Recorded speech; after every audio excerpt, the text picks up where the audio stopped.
Hey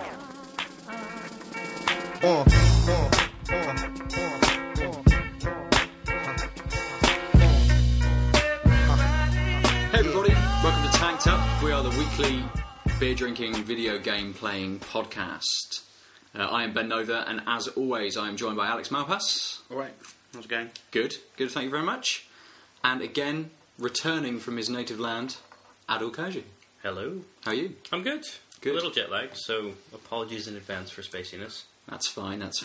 We've had a little 2-week break because I've had a poorly mouth. I've been out of action, but we're back with a vengeance. Maybe. We certainly are with 4 beers. So we've got 2 instalments of Buxton Brewery. So a Jacob's Ladder Pale Ale. What's the IPA called? Wild Boar IPA. So that'd be nice. Yeastie Boys. Not had anything by them before, but I know the name. What's it? Golden Perch. Perch? Yeah, I think it's Perch. Golden Perch. Yeah, because if you look at the picture, it's a fish-headed samurai something. Well, I think it's a warrior fish. person. Fish Oh, it's a damsel. It's a woman bringing milk Sorry. back. I'm again, apologies It's a for fish laziness. wife. It's a fishwife, Fishwife. I think. A golden fishwife. Not sure what's going on with that. And then this Tuatara, I think it's Tuatara.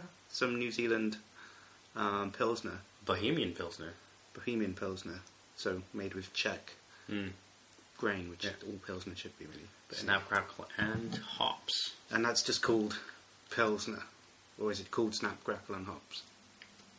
I I think don't know what it's called. Don't know. Even looking at the label. Well, anyway. And as you pointed out before we started, it has a lovely bottle cap with the Eye of Sauron. It does, the all-seeing eye, which there'll be photos, presumably. There will be. Hopefully I can use an angle that will capture the bottle cap in as well.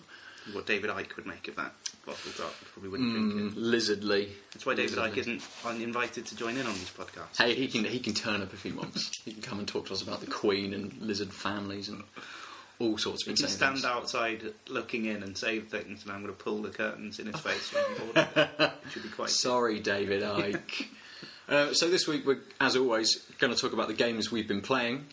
But as we've had a little break and we've got a few more listeners over the last few weeks, I thought we'd discuss why we play games, sort of what games we like to play, and the reasons that we play them, basically, just to give you a bit more of a taste of who we are, who you're listening to, why you're listening to us, basically, why we're excellent. We'll open a beer. Let's have a beer. I think we should start with the Pilsner. Yeah? Sounds reasonable, yeah. I'm actually looking forward to it as well. Just hit the microphone. Sorry about the pop, everybody. So, all the Pilsners we've had so far have been good. Yeah. We haven't had anything like a bad one. No. Camden, 4 Pure. Yes. I don't think we've had any others, but I think that's it. The Camden one was a standout one in my mind. Oh, that lovely sound. Oh, yeah. It takes them right by the microphone as well. Slightly better than the smack. Just a little. Not quite even. Beer down. Not a whole beer. We get it everywhere. Okay. We may have lost 5 millimeters of our test. Yeah. For use scientifically inclined. It's it looks nice. It looks like a lager. It's really pale, goldeny kind of lager colour. Yep. It's got quite a bready kind of smell to it. Yeah. It does. White bread as well, not sort of. Yeah. Not any bread, white bread definitely. A little sweet. Like white bread with a slight glaze of honey on it. Ooh. Honey on toast, maybe? No, but it's not toast. No, I suppose it's not. You don't have that Very delicate. burnt flavour. Hey, It is very delicate, you're right. it really is. It's tasty. It does have a honey-ish thing going on in the background. It's kind of dry, not too dry. I don't know. It's interesting. It's not as bubbly as I thought it might be, given its lagerishness. And by that I mean it being a lager. It's complete and utter lagerishness. Yeah, it's nice. Quality beer. I think you can definitely one that you can continue to sort of drink all. The few that we sort of talk about that you can drink all day. This is definitely one. I know you said it's dry, but it's not too dry at all. That's true. On a hot summer's day, in a beer garden, nice pint of that, nice cold pint of that would go down well. Definitely. This isn't as cold as it should be, really. It's only been in the fridge for half an hour. It's got a nice crisp finish. Like there's a little bit of that bitterness that stays, but most of the rest of the flavour just sort of comes. And goes. Excellent. So, Adil, start us off. What have you been playing since last episode? As I was visiting family in Canada for the past couple of weeks, I didn't really play games outside of the plane trip. So I had the Vita with me, and I finally started Gravity Rush, which is an excellent little game. Yeah, it's been out for a long time. Yeah, I think 2013. Yeah, I think there's talk of it coming to PlayStation 4. Oh, like a redo? Some kind of port, maybe. I don't know whether it's like an up-resed version, but I'm sure I've heard rumblings. What is the game for people who don't know? Like yourself? Yeah. And all the other people who don't know. It's basically a third-person platformer, but it's got sort of a unique sort of cel-shaded graphics. Mm-hmm. You wake up as this girl with a black cat, a mysterious black cat beside you, and you don't remember anything. And you, it turns out your powers, you have gravity-changing powers with the cat. So you basically, when you jump, you can point at it, use your analog sticks to point at a certain place in space. That becomes, you can make that the center of gravity for you and actually everyone else, because it drags items and people. Okay. And then so you can use that to do platforming things, and like if you point it at a building, then you can walk on that building as if it was the horizontal ground. So vertical surface, like all your surfaces are different, but also your jumping around changes completely, because you can sort of hop around gravity-wise, and you can also make use of the first unlocked move, which is the kick, which is sort of really accelerated, so you can quickly go between points, because it's a limited time gravity, like your power sort of slowly runs out.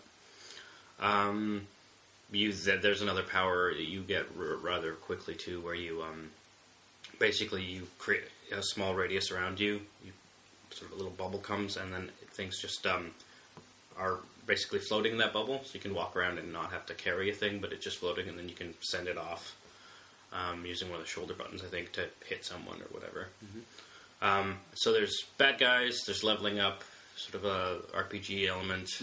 Is it third person? Yeah, sorry, it's a third-person platformer, so your camera's at that 3/4 above you spot. Yeah, big 3D open spaces. Yeah. Do you ever get first-person platformers? I was just thinking... Mirror's Edge. Mirror's Edge. Okay. It's the one standout. That game came out a few years ago. It's got a sequel coming out very soon. I don't think it did very well. Didn't sell very many games. Yeah. I've not played it, so I didn't buy one. I really liked it, but some of the... There's a reason why there aren't very many platformers in third person, because a lot of jumping puzzles have accuracy on where your feet are, and you don't really see your feet in first person games. I mean, you do in a Mirror's Edge when you do slides and stuff, but like when you're doing a jump and then onto a small platform and another jump, there's a lot of frustration in that game where you miss and you can't quite figure out how you're missing because you can't see the requisite parts of your body. Yeah. But it's fun. You have weapons like guns in the game, but it rewards you for no kill streaks and stuff and just running through.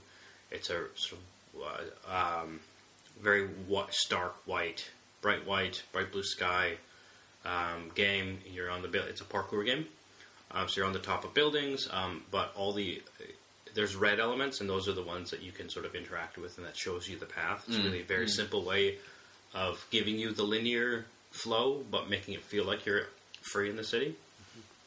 That's Mirror's Edge. Yeah, I think cool. Dying Light does it as well, doesn't it? Sort of, it's a parkour, sort of free running, but it's a zombie action game, I suppose. Yeah. But that's in first person, and that's a lot of vaulting over cars and climbing up bins to get onto rooftops and things. Yeah, I've been meaning to pick it up. Yeah, I've not played it either, but it does seem very good. So, fair. Yeah. So to go back to Gravity Rush, you're basically in a small floating city, And I'm still in the first zone because it was an 8-hour flight and I slept a little. And you clearly can unlock different other cities, but like the city itself is floating, and so I'm assuming part of the story will tell us how the city maintains its gravity. Yeah. But yeah, so it's a nice little open world platformer. There's like races and other things you can unlock to up your levels. You can, and re-challenge things. So there's all the challenges have gold, silver, bronze. Gold, yes. And if you pass it at bronze, you get a certain amount of money or points for leveling up. Silver more, right? So it's got a lot of replayability that way. Where if you're bored, you can just sort of, I feel like killing things. I'll just go to the kill things thing instead of worrying about the missions all the time. It's a nice balance of open world gameplay and sort of focused plot. So if it is coming to PlayStation 4, do you think it would transfer over well, or do you think it's sort of at home on Vita? I think it works on any dual analog shoulder button thing. It's pretty. The advantage of cell shading is you don't really notice that the Vita only has sort of so much processing power. And for those of you who aren't in the room, I did air quotes on the only has. But yeah, I think it would work really well. I'd be more interested to see what they could do on a sequel with the extra hardware and stuff. But I think it'd be super fun on a bigger screen. Yeah, nice, cool. So Alex, what have I been playing? What have you been playing? The decorating game. The home reno game. So I've been busy doing stuff, my kitchen and a bit of the fence. Still only a bit of the fence. So I haven't had that much time to play a game. I haven't played anything new, I don't think.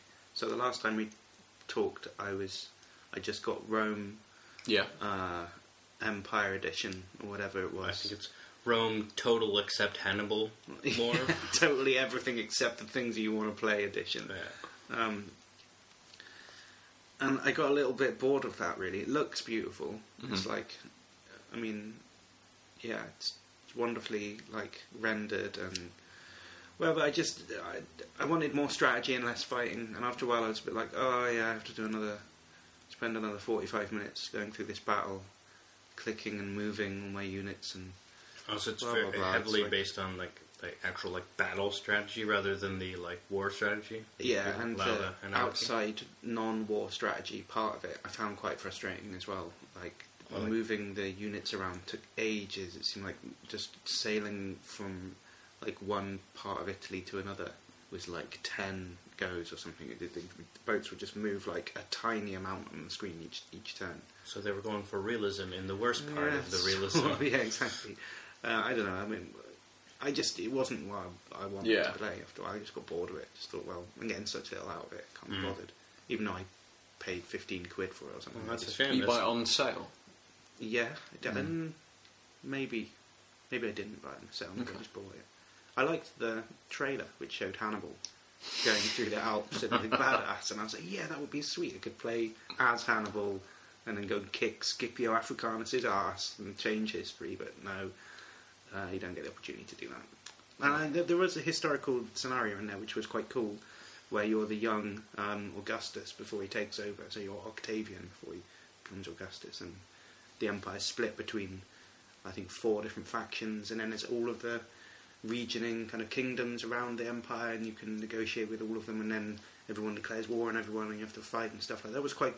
I liked the premise for it. I just wanted a different game running that premise. Would have been great. Did you want Civilization?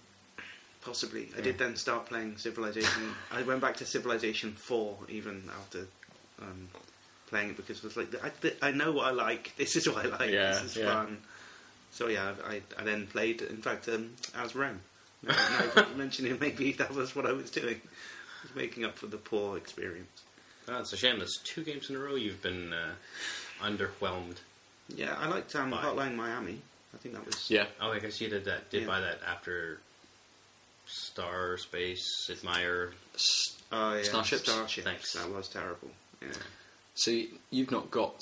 we've spoken about it before, but you haven't got Beyond Earth, which is the Civ 5. But you didn't like that.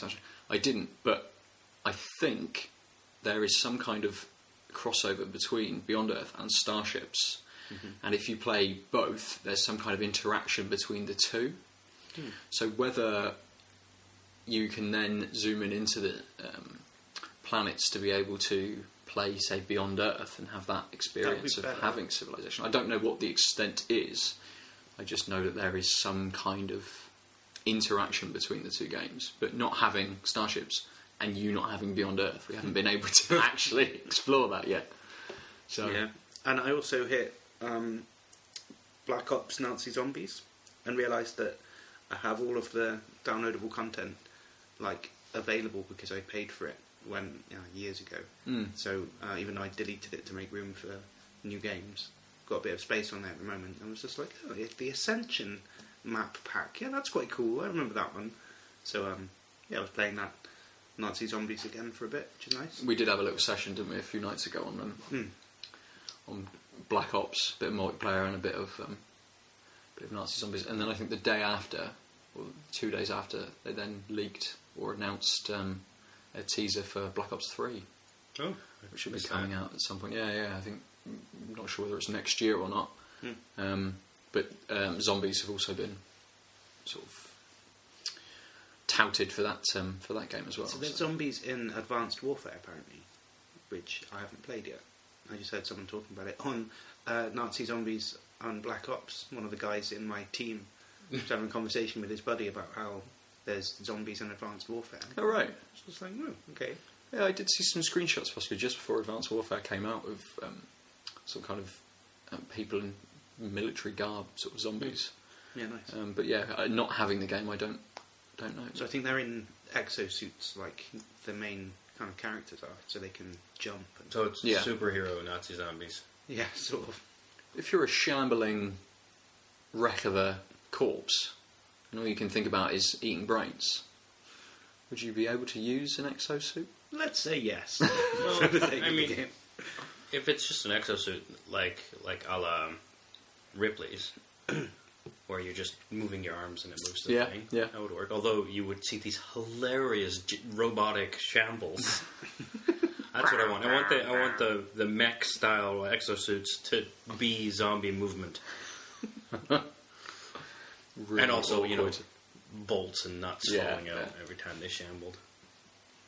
And eventually their hands and stuff would decay to the point where they wouldn't be able to move the joystick anymore. It would just kind of, get stuck in a ligament or something. But that's it. But it just spins around in a circle because it's just bones jammed. If you've got an exosuit which has to be controlled via some kind of control rather than, as we were saying, just through motion, sort of limb movement, do zombies have the cognitive ability to be able to move a joystick to move forward and so? It depends on what kind of zombies. But the classic ones clearly not.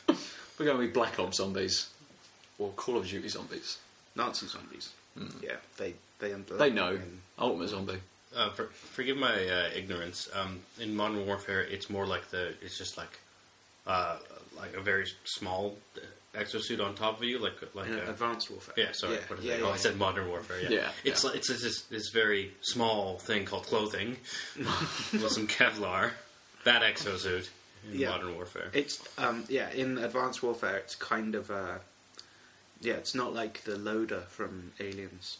I mean, it doesn't add any height or anything to you. It just gives you the ability. I guess it gives you like some kind of booster that allows you to jump in the air and cushions the fall so that you don't break. So you can jump off of a building as such onto the ground, but you don't break your legs. Yeah, basically. Right. So the zombies should be able to use that. Although who knows how you activate the booster? I mean, I'm assuming you hit like spacebar or something. But hey, all you got to do is think of brains and you're up in the air. Done. All right, on that bombshell. So we've got. I think we should take the pale ale. I was just going to suggest Jacob's Ladder. It's a big hoppy little session beer. Mm-hmm. It is. At 2.7%. And I guess that's what a session beer means, right? It's a low alcohol, or lowish alcohol beer. So in Canada we don't really have those. Although when I was shopping for the goodies for next week, I found a couple brewers who now have session ales. Okay. Actually, it was session beer. It was interesting. I've only ever heard session ale. Those were session beers. Because, we don't culturally have the idea of like a beer drinking session. Yeah, yeah. We still have beer drinking sessions. We just don't have a label for them. That's just normal drinking. Yeah. So it's a kind of cloudy-ish, darker, like amber kind of colour. Yeah. Looks like a homebrew. That's not a bad thing. Ooh. Lovely smell. That's Big some aroma. light citrus. Yeah, very light. And like, what's the fruit? It's a particular fruit. I can't put my finger on what it is. It There's smells lots like of fruits. all Lots of particular the fruits. Tropical fruits. Passion fruit? It's Maybe. not. I don't think, but that is a tropical fruit. It's almost a little nutty, the taste. A little disappointing the taste, given the nose on it. That's very different. Oh, It's got a like very lemony citrus finish. I was going to say the finish is surprising given the nose and the first taste. The finish kind of just sort of starts. It doesn't really seem to flow doesn't- into yeah, it. yeah. It's just like, oh, but that's happening now. It's just that's the flavour and that's it. That's really weird. I haven't had Yeah. a beer like that in a while. Where it's just like, and we're changing gears. Yeah, that's bizarre. It's like it's quite, I want to say thin or something. Like the initial taste doesn't have Yeah. much of a punch to it. It's kind of watery tasting, and then you get the sort of light, lemony, this is beer finish. Just sort of says, your time is done, my time is now. Finish! This is the finish! Oh, That's why it's a like, session beer. It's just like, all right, get it down, have another one. That's Come on, come on. It's okay, it's not bad. I mean, I wouldn't... No, it's pick not it out bad. loud. I'm still getting a really sort of peanutty flavour. And I'm not sure whether that's just because I don't like peanuts and I'm picking it, because it's a slight hint of it, I'm picking it out of the I was going to say, beer. I don't notice it. But Maybe there's a tiny, now you're saying it, Mm. maybe there's a bit of peanut in the background. confirmation bias. Yeah, probably. Oh, I don't know why I whispered that. I said confirmation bias. I didn't pick up. So nobody knows. Well, It's because we've gotten the habit of under our breath or so quietly while watching the political debates and whatnot, just pointing out the fallacies and whatnot as they say them. yeah, it's fun. Yeah, it is So fun. easy. You do it under your breath, I stand up at the telly and scream at it. Well, yeah. Slight difference. It's usually out loud, but if we're like talking about something else and we don't Yeah, hear it, it's the yeah, end of the yeah. breath. Anyway. Say Gambler's fallacy. Filter authority. Sorry, we could go on. Well, by this yeah. for a while. We could. So I have... The Fallacy Cast. I'm your host, Adil Kurji. I think we'll have to have a completely new podcast for that. So Think what Up, have you been playing, Ben? Thinked up, possibly. and then the one where we only have sponsors is Thanked Up. Ooh, there's loads of them. There's loads. Sorry, continue. So after our little PT session several weeks ago, Which we still have PTSD. exactly, not played it since. I thought, and as it was in the PlayStation Easter sale, I picked up Metal Gear Solid Ground Zeroes, which is almost a demo, almost a teaser. I mean, I picked it up for something like £5.50. But when it was released, it was slated as coming out at about £40. Then the price was dropped to £30. And it's Isn't it just like a pre-chapter for 5? yeah, it's almost like a prologue for Metal Gear Solid 5. That is what pre-chapters are called. Exactly. So it's a classic Metal Gear game, which is fantastic because I love Metal Gear games. Third-person tactical stealth espionage, I think, is the tagline underneath. It might have changed for Ground Zeroes. I can't remember, but it's quite nice because even though it almost feels like it's a demo, and I think it took me about an hour and a half to complete. Oh, wow. Once you finished it, you would unlock a lot of... I think there was about 6 extra side missions, all of which happen on exactly the same map, which is... you've got a large open area, which is a few... I think they're sort of camps, so sort of military camps. There's an outdoor sort of prison area, which is just a few open cages, which they keep some people in. And then a a semi-indoor area where you move through only a few sort of rooms. And the idea is that you get there and you've got to extract a couple of people and get them back to a helicopter to take them off of this island. And some of the other missions are quite nice because it may be one of the missions is go and find this guy to get intel for him, but he's not actually sort of part of he's not a spy for you. He's sort of works for them. He kind of dabbles with you guys a little bit, so he's still you still have to treat him as a hostile. So you have to hold him up to be able to get the information from him, or as I did, stumble across it as you're moving around the level and just go, oh, excellent, I'll just leave. But I mean, the nice thing is that it gives you in your mission briefing, it gives you a photo of this guy. You then are meant to go around looking for him. Really, one of the other missions was to take out two other people, and you'll give them their photos, and you have to go around and try and find them. Are these missions tied back into the primary mission, or no? So they're it's not like sort of little standalone missions. Cool so if you had if you had a game where you did the main mission and then you could loop back, and all the supporting people who helped set up the mission, you had to do their legs. Yeah, I And can see what that would be. Yeah, I wonder whether it's something that, because obviously Metal Gear 5... Well, obviously not for Metal Gear, but for like a team sort of... But for something like Metal Gear 5, it's going to be obviously a much bigger game. And whether that's because they've got a large, expansive open world for you to be able to do missions in loads of different areas, or whether it will allow you to go back to certain areas to pick up something that maybe you didn't pick up in the first go, or someone else has been there because of what you've done previously. So say you killed someone, rather than extracting them out or getting the information from them, someone else turns up that then affects it. I mean, that would be nice if that happened in the game, but I've not seen much of Metal Gear 5 bar a few trailers and things, and a couple of gameplay sort of walkthroughs. I think there's one where Snake is in Afghanistan and he sort of moves through a few different large expanse of land and goes through a couple of different villages, and then has to get into one of the villages to be able to pick some stuff up. And there's all a nice sort of passage of time within that.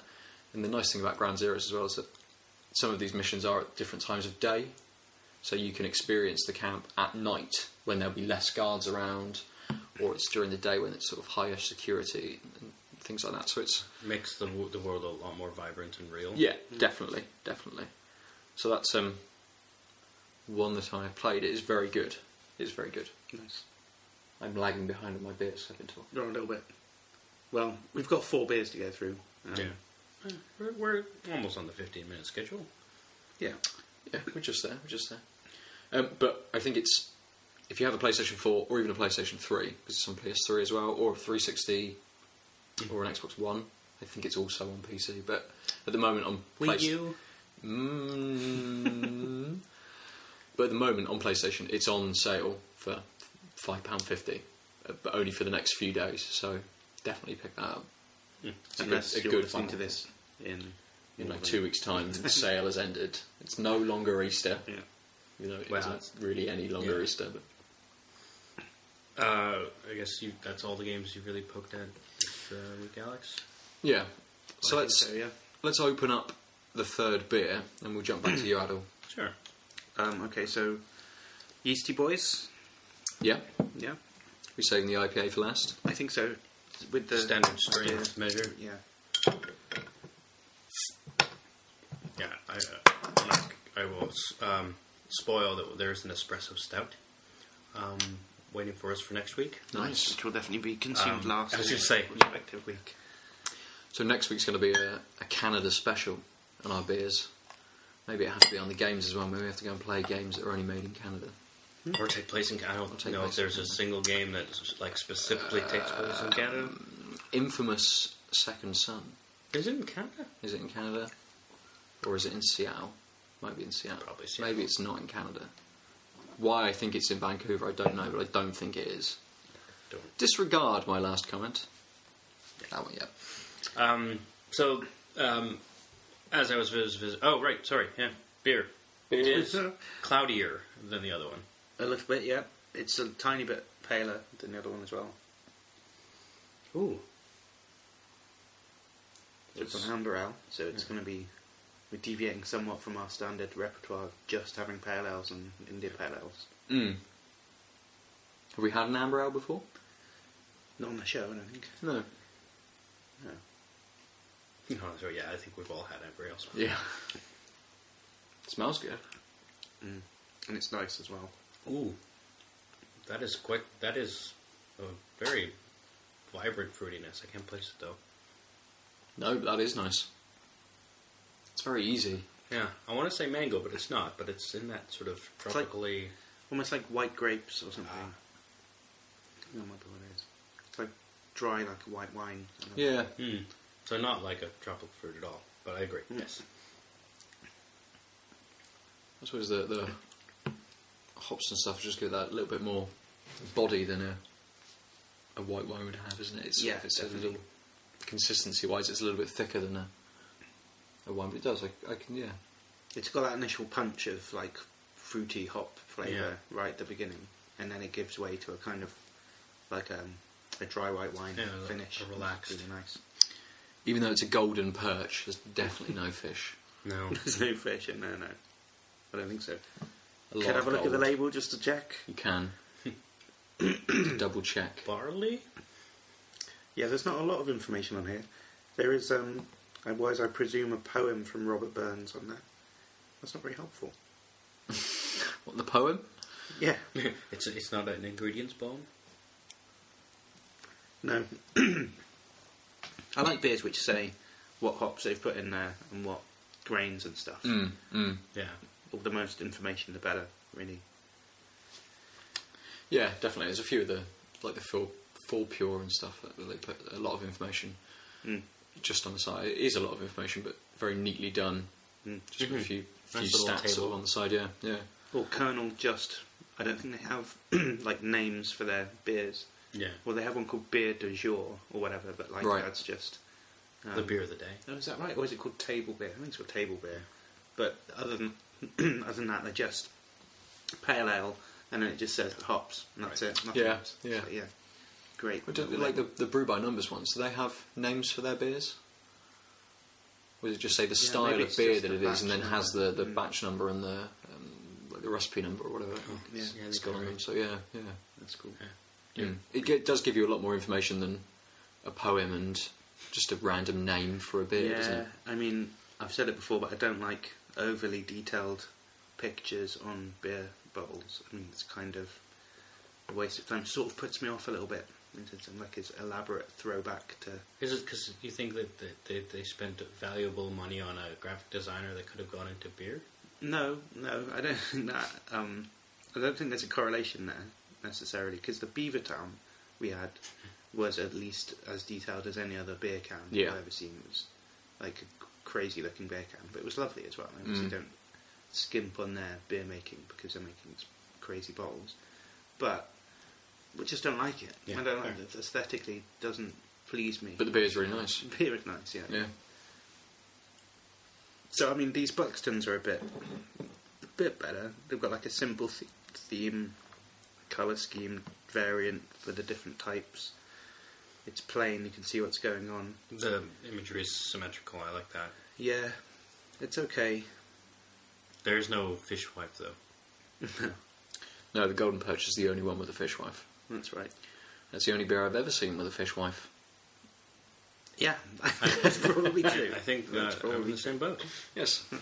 So, Adil, you played another game Yes. on your travels. So I forgot to bring the Vita's charger, so my flight to Calgary demolished the battery. So then I had to do the thing that I always swore I never would do, and that's look into cell phone games. Sorry, mobile games. Mobile. And I, after a bit of searching, I spent, I think, $3, $2.99 on Plague Incorporated. Yeah. I think that's also on the other platforms. Yeah, I've got a free version of it on my Android. I'm glaring at the concept that if I didn't have a silly iOS phone... Hey, I think mine's a very pared down version. So Yeah, so, I mean... Oh, no, what am I talking about? It is free. Okay. I'm thinking of a different thing I downloaded. Oh. Right. So yeah, it's free, but it has in-app purchases where you can unlock sort of genetic add-ons like mutations are faster, etc. So what is it in essence first? Yeah. So basically, you create and control a plague, and the object is to kill all of humanity. So in the beginning, you just pick your starting country. It's not all the countries in the world, like Tanzania, Kenya, and Uganda are called East Africa. Yeah. But that's okay because basically, it starts really slow. You can fast forward time if you want, but the infections go slow. You earn DNA points as you infect people and new countries, and a little orange bubble will appear randomly in countries you're infected, and you click that and you get extra DNA. Like you just pop it, and you get extra DNA points. When you infect a new country, you get a red bubble. You pop that, you get DNA points. And what you do with these DNA points is you spend them on evolving your virus. So you have 3 types. You have symptoms, transmission, and something that starts with A. I can't remember, but I know it's the third one is all to do with its resilience almost. Yeah, it's resilience, but it's just attributes. I can't remember. So transmission are things like you can put DNA such that it put points into making it easier for birds to carry it. And we all remember the avian flu is a bad thing, and so that. Then there's also water, which works better in hot climates and on ships. Air works better on planes, etc. And then there's multiple levels of these, and they, it's like 9 points, then 34 points, and you don't really get a lot of points in general. But yeah, you basically sort of try and infect as many people as possible, but also have to put money in symptoms. But if you make the symptoms too aggressive, then it's found earlier, and then they start researching a cure. And then you need to invest in the attributes for like drug resistance or genetic rehashing. I forget what it's called, but it basically makes it harder, slows down research. And blue bubbles start appearing when they're researching a cure, and you pop those and it slows down the cure. So you have basically you need to infect every country. And some countries like Greenland are only accessible through boat. So I had at one point the entire globe except Greenland, and it hadn't closed its ports yet, and I had all my points in water. I had so much transmission up, but just no one was sending a boat there. Yeah, because everyone else had closed their ports. And then if you start it in Greenland, I've had this as well. When I played the game, Greenland just resilient to anyone coming to Greenland. Yeah, if you start it in Greenland, very difficult to get it to a lot of it. I don't know whether it's something inbuilt to the game, but it seems to get picked up a lot sooner that people are ill in in Greenland, and it's the western, the richer countries. Yeah, that's right. Yeah, and so there's also a lot of data, so you can click on any country or geographic area and hit information. First of all, you click. It's just basically a map of the world, and has red dots start appearing as infected people, and you see the actual routes of planes and boats as they travel, and if they're white if there's no one infected, and they're red if they are infected, so you can actually watch. And you can zoom in, but I saw no point in not having the whole map. But you can click on a country and then hit information, and you can actually get number of infected people, whether their ports are open, their planes are open, the roads are open, and whether they're researching a cure. And what else? Yeah, a whole bunch of information. And so, and like what kind of country it is. So, like Canada's cold but wealthy, so you need to probably have drug resistance and resilience to weather, at least cold. But if the United States is already infected, Canada's got a large land barrier with it, so you can just infect the wildlife, and the wildlife will cross and kill them. And so, starting in Greenland was the last round I did. And so I basically made it very water and cold heavy, and then it dropped down to the arid zones, and then it was slowly infecting. And oh shit! So then I cheekily just put a bunch of money in hot climates and mosquitoes, and hoped one would trip over, and then it did, and then it sort of crunched down on the requirements. But I ended up losing because Canada, of all places, all the infected people died. So every country was infected, but the infection died out in Canada, and they closed all their borders. So did you make it so too aggressive? So there was people alive in Canada, but there's no one to infect them. Yeah. So the rest of the world was wiped out, and like, you lost because 5 people in Canada are alive. It's like, God damn it, stupid Canadians. hiding in a mountain somewhere. Yeah. But, the other neat mechanic is you can devolve any attribute. You click on it and you get 2 DNA points. Nothing's worth 2, but you can, like, if you're really having a trouble spot like Greenland, you could take all your points out of, like, hot transmission, because all the hot areas of the world are already, they already have the virus, and put it all into cold. And you'd probably have to get rid of a bunch of other things, but it's when you're sort of on a DNA counter and you're not getting anything, that's a way of... Yeah, I mean, it's similar to 80 Days, the mobile game I played a few weeks ago. In that it's a nice game just to be able to pick up for 15 minutes and put down again. It's really accessible. It's really easy to be able to jump back into your game and know exactly what's going on as well. So sounds like a fun game. Yeah, for a free game as well. It's really nice. So, nice. Oh, jeez. I've been rambling. I'm now rambling. But I have played another game, but I'm going to talk about it more next week because I want more time to be able to play it. Will you, are you keeping the name of the game? No, I've been playing Pillars of Eternity. Oh. Yes. Which came out last week, possibly, on PC. It's by Obsidian, who made Icewind Dale, and it's very much in that vein, very much in the vein of something like Baldur's Gate. It's a isometric RPG, very party-based. Is it like a crawler, dungeon crawler, or more like an RPG? It's more like an RPG. I've not reached any dungeons yet. I've only put sort of an evening's play into it, so I've got a small party and I've done a few quests and things. But it's at the moment it's very nice. It looks really good. But it was a kickstarted game that reached its goal and just kept making money. So they've been able to do a hell of a lot with it, and been able to add new races and things with it. But yeah, it's one of those that it's going to take a long time to play. I can see putting a lot of hours into this. So yeah, I'm going to take a bit more time. Cool. Play that this week or over the coming days, and then chat about that next week, I think. So good. All right. So on that, let's crack open the IPA. This is the Buxton Wild Boar IPA. Wild Boar IPA. For those of you keeping score, it's a 5.7% beer. I think it's going to have a good nose to it already. Just coming straight out of the bottle.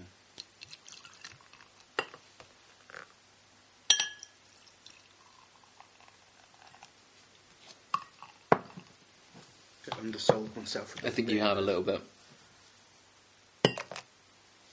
Looks better. Yeah, there we go. Alright. Excellent. Last beer of the night. Cheers. Cheers. Yeah. Got a very sweet, not particularly hoppy nose to it.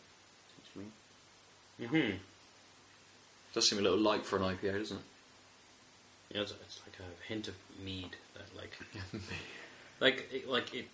It's a light hint of it, but it's a strong sweetness. Does that make sense? Yeah, that makes sense. Taste is good though. Really big, full on. Ooh, like that. Yeah. That is nice. Oh, the finish is surprisingly soft. Yeah, definitely. There's not much bitterness to it at all. Yeah, it's nice. It's all fruity. It's not over the top fruity, not particularly citrusy. But it's got a nice, rounded sort of flavour. Mm-hmm. It's good. Yeah, definitely. I like this. It's kind of sweet. Mm-hmm. But not overly. Yeah, just it's quite sweet for an IPA, I'd say, but just not that sweet for a beer. So our discussion point this week. So you guys get to know us a little bit better, even though you may know us very well anyway. I thought we would talk about why we play games. And there's probably shitloads of reasons why we play games, but we're going to chat about a couple of games, try and relate it back to the games that we play and why we play them. I'm going to start with you, Alex. Okay, why do I play games? Why do you play games? Because I like to play games. That's fair. That's I get enjoyment out of playing games. I suppose it's a bit like watching TV sometimes with certain games, but more interactive. Mm-hmm. So doing more with it. And these days, I find it weird watching a program just because it happens to be on sometimes, because I'm so used to like Netflix or something. Yeah. That I want to interact with my media to some extent, and I'm playing a game that's quite like a film. I suppose like Alien Isolation or something is a bit better than watching a film, because you're doing some of the stuff in it. So there's one reason why. Yeah. Because it's like a bit like other media, but better because it's more interactive. Do you think though that you get something different from Alien Isolation versus Alien? Watching the film over a 2.5 hour period versus playing the game over like a 10-hour period or 18-hour period. Yeah, it's totally different. Yeah. There's like benefits and drawbacks from it. So the film's sort of edited out so that there's very little boring bits going on in it. Where in a game, especially in a game like that, where you just don't know how to progress onto the next stage or something, you're stuck trying to unlock the door and there's some code and you don't know how to. It can be annoying in the way that film rarely is. Yeah, like watching an unedited Let's Play video. Yeah. You're going in circles. Yeah, sorry. Why did you put this on the internet? I know what you mean. I think with Alien Isolation, it's nice in that sort of way, because even though you may have to work out what a code is for a door and you've got to go to a terminal to pick up the information to be able to do that, whereas in the film they would just know the code, they run up to it, they punch it in, or if they don't know the code they shout to somebody else to be able to open the door or whatever. The last part of Alien Isolation that I played, I had to put a code into a door. The alien was hovering around the area. I'm thinking, I've been so good and I've got past the alien and I know what's going on. I put the code in and it came up wrong. I'm sure I remember what the code is. Went into the file in the pause menu, had a look at what the code was, and it was 1702 and I put in 1703 or something like that. And I punched the number in and just suddenly get punctured by the tail of the alien. And I'm just like, no! But it was so tense the whole time. Yeah. And it's nice because I've sort of put that down and I will go back to it. Whereas you don't get that sort of tense moment with the you do get the tense moment with the film, but it's over and it moves on to the next scene. Whereas this, I now have to go back and I'm going to go back into that same environment. I'm going to do the same sort of thing again. Yeah. I'm going to still have that tense sort of atmosphere to it. But I've still got tense. Yeah, possibly. But I like your example of accidentally putting the wrong code in, because you could imagine a movie where that happened. But you'd be like, "Oh shit, he forgot the code," right? But the feeling, because it's not you, like actually forgetting, is totally different. While a lot of the other elements, one could argue that you can get very similar experiences on the sort of set pieces of a movie and the set pieces of a thriller game or a thriller game, horror game. Mm-hmm. One could make the argument. I don't know if it would work, but that they're similar enough in phenomena. But that's something very specific to having agency, right? Like you literally forgot, and thus the narrative situation's changed. Yeah, it's a game is nice when you're drawn into the story and the interactive nature of it, and you've actually got to think about what you're doing, rather than going up to the keypad, as older games may have done. You know what the key code is, you found it on the document, the game has logged that you know what the key code is, you go up to the door and it instantly opens for you because your character knows what the code is. Or the old school standard of all keys work in all doors, but then they disappear. Yeah. I had to leave it in the key code device on the door. Because every key is actually a small bomb that explodes the door, because now the door's open forever too. The previous point, not the silly key point, the not so key point, it dovetails nice with my reason I play games, which is I really like the way the narrative works in games. Yeah. So I really quite enjoy storytelling in all kinds of forms. You know, I like the difference between a TV show arc and a movie, books, etc. Serialized podcasts. I'm looking at you, Thrilling Adventure Hour. That's my free plug of the week. But I really like that you have to do the exploring, and you have to sort of do stuff, and it immerses you in a different way than reading a book does. Even if you've got quite a vivid imagination as an excellent author, you just, by the nature of the interaction, you treat the narrative differently, and that's why I really like well-written games, because I get the sort of pluses of a good movie or book, but also this immersive thing of, like, I am person X with the axe or gun or sword or whatever, because I apparently only play violent games. But yeah, I find that really cool. So even if I'm just wanting to, like, consume a narrative, he says, realizing that's one of the most pretentious phrases I've heard in a while. But yeah, if I'm just wanting to enjoy entertainment and sort of... that's something that games do in a very unique way. Yeah, and I think games are maturing as well. Yeah. And you're getting much more interactive narratives, much more sort of story-based games, things like The Last of Us, things like Alien Isolation, which draw you in a lot more than, you know, games did maybe 5 or 6 years ago, which you played more for the gameplay. Yeah, I don't know. I think 5 or 6 years ago probably wasn't that different. You probably still would have got... Yeah, okay. I mean, so but 15 years ago, definitely. I don't know, there's been some... In recent years, like Spec Ops: The Line is a great example of a generic brown shooter turned, holy crap, war sucks, and I had to make terrible choices, and this means something, in a way that you don't recognize until you're partway through the game. And that, I don't think, that approach is only due to the sort of maturity of the past couple of years of games pushing the boundaries of what we can do with these things. The gameplay is Call of Duty Battlefield-esque, but the experience is totally different, because on some of those key points, when you make decisions that you do in all these games, it changes the future in a way that you have to deal with the consequences in a visceral way, and suddenly the game experience changes. That's cool. Even though the gameplay isn't, Yeah, nice. So we don't only play games for the cinematic, interactive, so what? consummation of narrative, or whatever the hell it was he said. I think it's consumption of narrative, yeah. Consummation of narrative is a little something different. Why do you play games, Ben? For that reason, but sometimes it's just nice to switch off. And we're talking about like good old-fashioned escapism. Yeah, not so much escapism. I'm talking more like zoning out. Zoning out. So hexagoning. You've got a free evening. Everybody else is busy doing something that you can't go and join in. You've got an evening You've got an evening to yourself.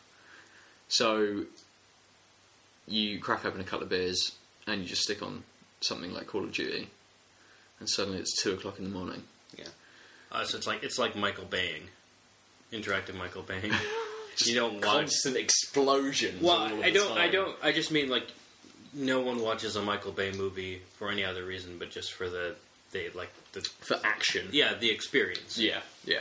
I think so. It's nice to just sort of, as I said, nice to just be able to switch off and not put real life aside as such, because obviously it's still there, but just to be able to not think about it for a little while and jump into something where maybe that you don't feel that you're progressing through a story, you don't feel that you're actually achieving anything, but it's just nice to be able to get on and enjoy a game just for the sake of enjoying it. Okay, yeah.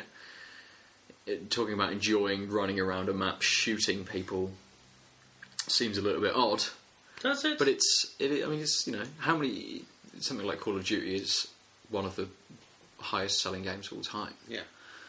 One of the Call of Duties is. The franchise is clearly The up franchise, yeah. So there's a lot of people that obviously like to just switch off and just game and shoot people. That's right. Yeah. I mean, it works for a lot of other games as well. I mean, even the story-driven ones. Yes, you're consuming some story, but some games don't have, which are, say, story-based, aren't that good narratively. So you are just sort of trundling along the story, but the game is good enough, or the gameplay is good enough, just for you to be able to enjoy playing what you're playing, and not have to worry about thinking about anything else. So I'm trying to think of the game that I played where the story was not very good. I think it's called Rainbow Moon. It was on PlayStation 3, and it's almost like an RPG, isometric type thing, very sort of cartoony kind of graphics. Couldn't follow the story for shit. Didn't know what was going on, but it was fun, and it was nice to just sink a few hours into that. And it was a game that, even though I wasn't invested in the characters, I wasn't invested in the story, because I was enjoying playing it, I just, if I had a free evening, that's what I played for, a few weeks. So it's, just playing a game for a game's sake. So there's lots of different reasons for playing games, right? It's like, why do you listen to music? There's like loads of different reasons, right? So it fits in with our lives. It's an integral part of. Like, I've been playing games since I was a very small child. I've grown up with games. It's part of my recreation. It's like, why do I have a TV? Because I've always had a TV. I don't know. It's just part of my. I can imagine not having a console or some kind of laptop or whatever to play a game on. It would be weird. It's like, why do I play games? Because it's part of my life, kind of thing. I guess that's like. Yeah. Do you think that maybe the way that we consume games will change? You said about Netflix earlier. The way that we consume telly has changed because of the services that are now available. Yeah, but Steam changes the way you play PC games, for instance. I mean, I can remember literally going into shops, buying discs or whatever, and taking them home and running them. And that seems weird now, that you'd have to go all out of your way like that. You can just buy a game and 2 seconds later you're playing. Yeah. Well, and PlayStation's got their beta service. I can't remember. PlayStation Now. Now, yeah, where you rent games. Renting games seems like a bygone task, and like with things like Blockbuster and stuff like that, just being destroyed now and being gone, and having services like Netflix where you pay your subscription and you're just able to stream games. It does, stream films and programs. It does seem like almost like a natural progression for any other sort of digitally consumed sort of games. Wouldn't be a bad idea, actually. Which is what PlayStation Now allows you to do. It just allows you to. I mean, it's going to be for PlayStation 3 and PlayStation 2 games, I think. Yeah, and original PlayStation games. So, which I think you can do on your PlayStation 4, which is a subscription-based service as well as being able to rent sort of one game at a time. Oh, I didn't know that. Yeah, I don't know how much it is. But I think it's quite a lot. But you can then you pay your subscription and you get basically a back catalogue of 200 games or something that you can then. Obviously, all of them are older games from the previous generation. And I mean, they're trying to push. That's the whole reason why you might want a PlayStation TV, because it's a tiny, underpowered box. Just gets streamed to. So if you have a proper internet connection, it's just sending it. It's just porting the pixels being sent from some server farm.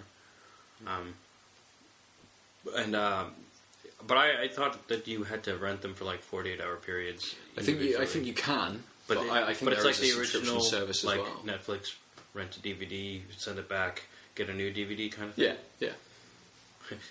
Only a few years behind it.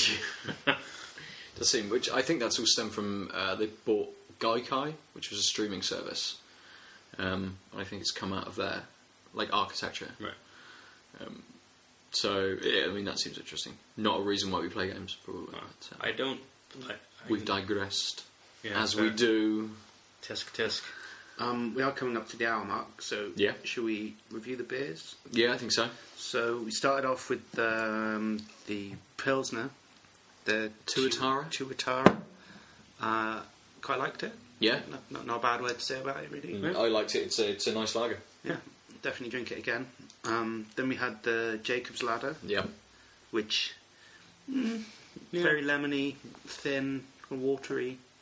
Wasn't really blown away by it. The nose was amazing. Probably the best nose of the evening. Yeah. Yeah. But very disappointing. Yeah, I'd agree with that. Biggest fall, though, unfortunately. Yeah. Then we had the Yeastie Boys. Quite liked the Yeastie Boys, to be fair. Okay. The initial fruit punch was nice. Yeah. It's nice to just have an amber ale instead of that's pale true. ale for once. I mean, I feel like I'm doing all of the summarising. No, continue. Yeah, Continue you agree your with summary of the beers. You're just doing a good recap so that we Okay. can just get to our votings. And then the Wild Boar Buxton, which was a sweet, poor, disappointing nose. That's not a poor nose, but a disappointing nose. But a really nice, big, Good rich taste. IPA flavour. So, Ben, what are you coming for? I'm going to go with the Pilsner. Really? Yeah. I mean, as we've spoken about previously, it's one of those beers that I could just drink all day. Nice. So, the other ones were okay. They were nice, but none of them really jumped out at me as being, a really quality. I think none of them are standout beers this week. Yeah, I I agree haven't with got that. anything that's like blown other things away. I wouldn't go to my way to search for any of them. I wouldn't turn them down, and I would probably pick them if they were, in front of me with a different selection. But I wouldn't be like, oh, well, where'd you get that, Alex? I would like to go down the road and pick up a box or two. So what's your vote for today? I'm having a Natalie Imbruglia moment. Oh, there. Scratch that from the record. That comment. I think I'm going to have to go with the Wild Boar. Yeah. I was close. The Fishwife was close, but I just The think... fish. The golden perch. Yeah. But I just think it had to do more with I haven't had an amber ale in a while versus I really like this amber ale. That's And I quite the Wild Boar was an IPA. Yeah, I'm saying that's why I did. Okay. I see. The Wild Boar I like. Sorry. I like that it's kind of delicate as an IPA, but still a in-your-face IPA. It sort of plays both roles in a balanced way, which I don't often see. And so it was unique. Yeah, I can go with the Wild Boar too. It's predictable. Okay. I like IPAs. Yeah, that's fair. And it was a good IPA. Nice. So this week the Wild Boar is the wiener. It is. I think if I saw it, I believe it's a sausage. Yeah. Of course. All right, cool. So The any free more game of the business? week. Okay. Do you have a free game this week? Yes. I found out that Terry Kavanagh, the guy who made, I think, one of our most talked about games, Super Hexagon, his website, terrykavanagh.com, Cavanagh, he has the original Hexagon. It's Not a flash Super. game. Not Super. No, it's the first, the hard level of Super Hexagon. It plays very similar. Some of the wall physics, like how much you can nudge an edge, is different, which really is annoying if you've played a lot of Super Hexagon. Right. Was it more strict? Yeah. Okay. There's especially when you do the one bit where you go like around in a circle, you can kind of sort of rub against the corners. You can't do that in Hexagon. Okay. Apparently, the super part is slight phasing. But yeah, it's and so it's terrykavanagh.com/hexagon. He has also got a handful of other games that are pretty awesome. Perhaps we'll talk about them other weeks. But I figured I might as well give you guys an exposure to it because we talk about it, and frankly, I don't think we've really done a good job of explaining it. So go there and play Hexagon, and you'll know what we've been talking about all this. And time. if you play Hexagon and then you play Super Hexagon, it's nice to know sort of where the finished product as such has come from, almost as if assume Hexagon was a test bed as such, which then led on to iterations. I think it was from Super Hexagon. one of those game 7-day things. Okay, like Game Jam. Yeah, I can't remember though. But yeah, so Hexagon, cool. Nice. Try it out. Let us know. Excellent. Well, that is it for this week. Thank you very much for coming back after our little break. Oh yeah, let me just say this is an Honest Brew. Honest Brew. Yeah. Honest Brew. Honest Brew beers. So we got all these beers from Honest Brew, like we normally do. Forgot to mention that earlier, but I should mention that. That's okay. It's now mentioned. Yeah. Hopefully you've listened to the end and you now know that our beers, as they normally are from Honest Brew. You can find me at Nova_47, NOVA_47. You can find Adol at The Omniarch. It's TheOmniarch. Alex is still not on Sometimes Twitter. read the Twitter feeds for Tanked Up. And what's that Twitter handle? Tanked Up _cast. It is. Yeah. Excellent. You can email us tankedup.cast@gmail.com, or just shout out of your window. We might hear you. Yeah. We probably don't Probably give a shit, to be fair. Yeah. But Even that's, if you happen to be next door. yeah, well, if you're next door, then maybe we might answer you back. What, Just- Pat from next door? Shut up. So, we've been Tanked Up. Thank you very much for listening. We will catch you next week. Bye. Ciao. Bye.